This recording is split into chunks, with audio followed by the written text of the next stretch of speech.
Di antara detak jam rahasia terbangun di tengah malam, pernahkah kamu terbangun di jam yang sama setiap malam?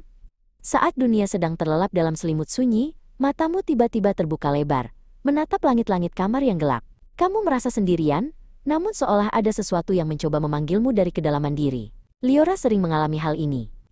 Tepat pukul 3 pagi, ia selalu terjebak dalam keheningan yang misterius, tanpa alasan yang jelas, bertanya-tanya mengapa alarm internalnya berbunyi di saat yang salah. Tidur bukanlah sekadar tombol mati bagi tubuh kita. Di balik mata yang terpejam, terjadi proses yang sangat kompleks.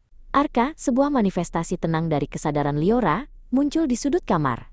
Ia menjelaskan bahwa tidur adalah tarian rumit antara sistem saraf pusat dan hormon. Ini adalah saat otak melakukan pembersihan besar-besaran, menyortir memori, dan mengatur ulang keseimbangan kimiawi agar kita siap menghadapi hari esok. Namun, ritme alami ini seringkali terganggu oleh kebiasaan modern. Liora teringat bagaimana ia sering menatap layar gawainya sebelum tidur. Arka menunjukkan bahwa cahaya biru dari layar tersebut menipu otak, membuatnya mengira hari masih siang. Akibatnya, produksi hormon melatonin, si pengantar tidur, terhambat. Ritme sirkadian kita, atau jam biologis internal, menjadi kacau, memaksa tubuh untuk terjaga di waktu yang seharusnya paling tenang. Dalam perspektif kesehatan tradisional dan psikologi, jam saat kamu terbangun bisa menjadi sebuah pesan tentang kondisi emosionalmu. Arka menjelaskan bahwa setiap organ dan sistem dalam tubuh memiliki puncak aktivitasnya sendiri. Jika kamu terbangun di jam tertentu secara berulang, itu mungkin tanda bahwa ada bagian dari jiwamu yang sedang berteriak minta perhatian, mulai dari stres hingga kegelisahan yang belum terselesaikan. Jika kamu sering terbangun antara pukul 21 hingga pukul 23, ini biasanya berkaitan dengan tingkat stres yang tinggi. Liora merasa familiar dengan hal ini, saat-saat di mana pikirannya masih berpacu dengan daftar tugas yang belum selesai. Arka menjelaskan bahwa pada jam ini, sistem saraf berada dalam mode siaga, seolah-olah kamu masih harus menghadapi ancaman meski tubuhmu sudah merebah di atas kasur yang empuk. Terbangun antara pukul 23 hingga pukul 1 seringkali berkaitan dengan emosi yang ditekan. Arka mengajak Liora bercermin pada perasaannya sendiri. Di jam ini, tubuh sedang memproses energi yang berkaitan dengan pembersihan diri secara emosional.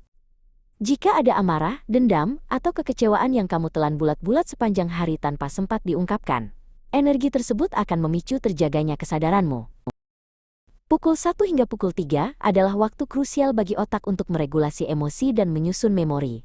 Arka menjelaskan bahwa ini adalah saat perpustakaan, pikiran kita bekerja paling sibuk. Jika kamu terbangun di jam ini, mungkin ada pengalaman berat atau informasi baru yang sulit diterima oleh logikamu, sehingga otakmu berjuang ekstra keras untuk menempatkan setiap potongan ingatan ke dalam rak yang tepat.